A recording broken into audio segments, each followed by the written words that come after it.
कि नमाज में आप खड़े हों, कंधे कंधे से मिले, पाँव पाँव से मिले। आपने देखा कि बाद लोग इस तरह पाँव फैला करके खड़े होते हैं कि पूरी कार नीचे से गुजरती है।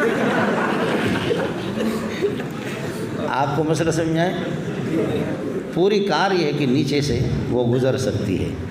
अब आप ये कर ले कि एक बंदा मेरे दाएं तरफ आ जाए और एक तरफ मेरे बंदा बाएं तरफ, तो ये होगा कि मेरा कंधे कंधे से भी मिलेगा।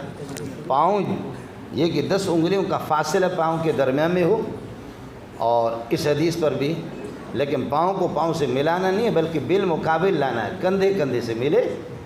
अगर आप पाँव को मिलाते जैसे कि ये किया ना, तो वो जो उधर खड़ा ऐसे करोगे उधर से निकलेगा, और इधर करोगे तो उधर से निकलेगा।